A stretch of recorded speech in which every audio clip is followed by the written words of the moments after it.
Hey everybody, Aaron Brown here, and we've been talking about hope, and I'm excited to talk about the treasures hidden in darkness. You know, he doesn't hide things from us, he hides them for us. I heard that years ago. It's such a beautiful statement. He doesn't hide things from us, he hides things for us, and it's the glory of a king to search out a matter, and he validates us as kings and queens and says, go on a search. I validate that you'll find it all. And there's just just so much hidden in the places of just horrible circumstances, and it doesn't always feel like it. It feels like hell sometimes when we're going through this stuff, and we're not always the men and women of faith that we want to be, and that's real, and it's okay, and you're human, and there's a process, and God sees and he sympathizes with our weakness. But I just hear his spirit calling. He's saying, seek me while I may be found. It's almost like he's in the background, like a whisper or a bird in the air singing over our lives, saying, seek me while I may be found. And he's calling to our souls and our hearts to come in to the great search, this grand adventure with him. You know, I hope you got to see Scuba Jesus that we posted. He's really funny. He looks like he's in search of a treasure, and it's like, oh wait, I found myself. I am the treasure hidden in darkness.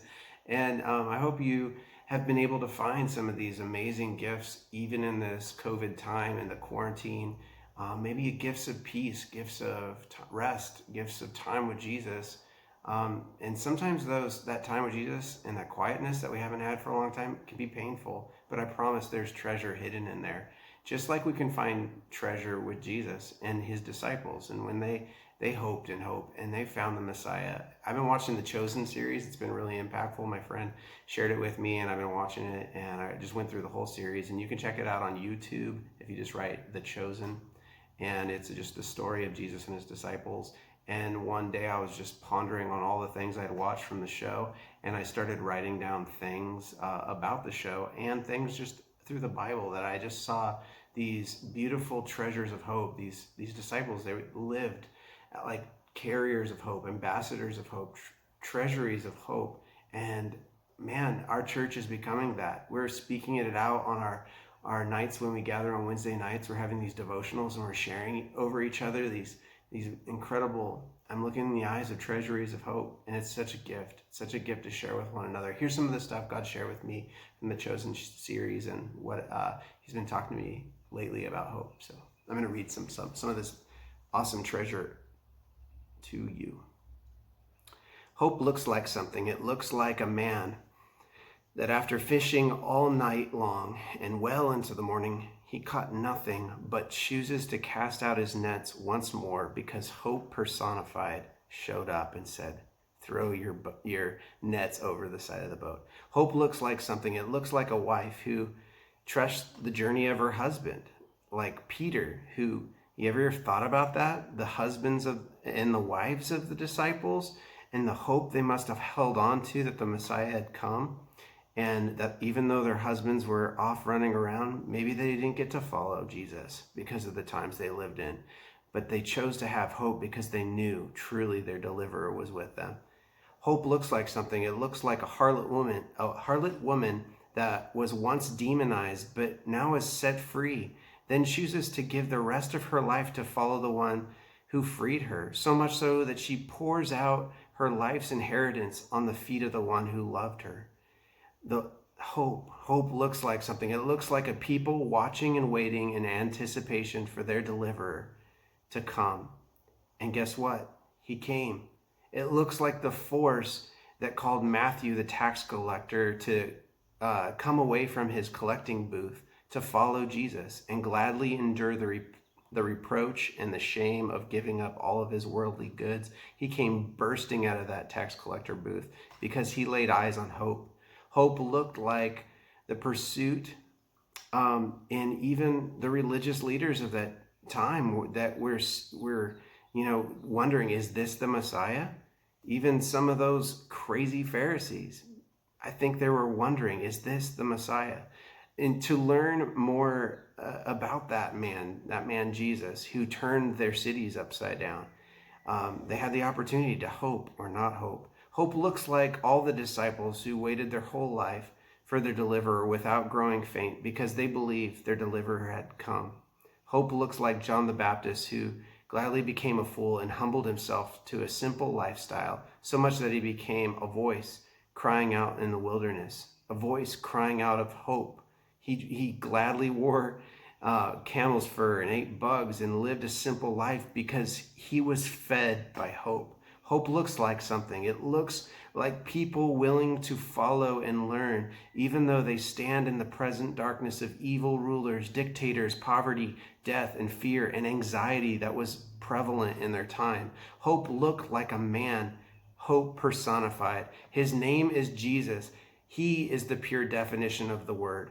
Hope carries faith and love hand in hand. Hope has no boundary limit, breaking point. Hope isn't defined by smooth circumstances.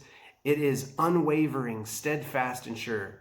Hope isn't Christian denial. It is the very person of Jesus, who is aware of the impossibilities and still is not shaken by them. Hope feels.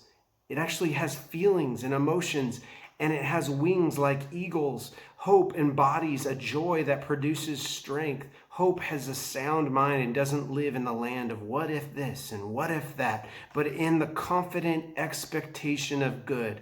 Hope stands at the Red Sea, waiting in obedience. Hope causes its enemies to be drowned as the people walk through the Red Sea on dry land. Hope draws 5 smooth stones from a river, knowing the God of Israel will cut down their mocking giants. Hope looks like weapons yielded to heaven and saying, we don't need the weapons of this world. Instead, they raise up a sound of trumpets and praise that causes the Jericho walls to be demolished. Hope looks like the light, still shining in the eyes of the great cloud of witnesses, becoming us and beckoning us to join the parade of hope-filled heroes that they have gone before us. That these hope heroes who endured to the end and unflinchingly in the face of all the horrors in their generations. Those who hope are not grim reapers, but joy reapers, because even when they sow in tears, they will reap in joy. Hope is a protest, perched upon the impossible, poised and ready for the power of a living God. Hope is what makes us get up every day, us tired moms and dads, every morning, to be vulnerable enough to show our face once more and worship our Creator and call our children into the great cloud of witnesses, to call our children to fill our houses with praise and seek God once again. Hope looks like a mother who leans into her child's heart once again and shares the love of God in the face of poopy diapers and urine and clothes upon clothes, projectile vomiting and unending piles of dishes and clutter, bedrooms and hallways that are just filled with messes, mothers that just lean into their house because they know that they're raising the next generation of prophets and priests and kings and queens and giant killers, the radical lovers of God. Hope looks like the children who dare to even approach Jesus because they've seen something in his eyes, something that even their parents and peers could never offer. Hope looks like even people like me, divorced single parents, working hard because the belief is life isn't over just because a spouse leaves or a spouse dies or circumstances hinder family relationships. It's the trust and the belief that there is a God of greater and more than enough. Hope looks like going through the stores during COVID, knowing that there is no more toilet paper, but then suddenly a truck shows up and unloads some just as you are arriving. Hope feels like that. Hope feels alive in the spirit. Even when you're sick with 3 different infections in your head for a month, and then suddenly you're healed. Hope looks like a church who continues to meet online multiple times a week, even when it's illegal to meet in person in our own church buildings. Hope doesn't throw in the towel. It looks like Don Wheeler, who is on the phone constantly because he can't give up on the homeless or church members that are hurting. Hope looks like Caitlin, who works more than what she's paid for because she loves the elderly and believes in what God is doing in our community more than even exhaustion at times. Hope looks like Brandon, who does the exact same thing and who is also preparing for his wedding. And though everything seems to be changing around him, he keeps making the preparations. He has been working extra hours, and he's been looking and believing that his marriage is coming. I'm telling you, hope is defined in this church. Hope is defined right in your own homes. Hope, it rests in the eyes of your children when they look at you every morning because they know that their mom and dad is going to take care of them. Hope deferred makes the heart sick, but longing fulfilled is a tree of life. Hope is alive. Hope is a spirit. It's the very spirit of Jesus mingled with the Father. Hope is a family that believes in itself. Romans 15:13. Now may the God of hope fill you with all joy and peace as you trust in him, so that you may overflow with hope by the power of the Holy Spirit.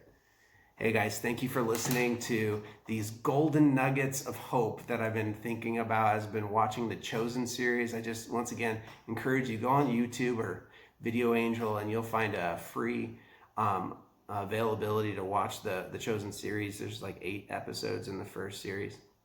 I hope you check it out. This has been Aaron Brown, and thank you. I just pray the God of all hope fills you today. He's alive. He's real. He's got lots of hope, enough for everybody in the world, especially in this circumstances. Bless you guys. The Lord bless you and keep you. His face shine upon you and give you peace and hope.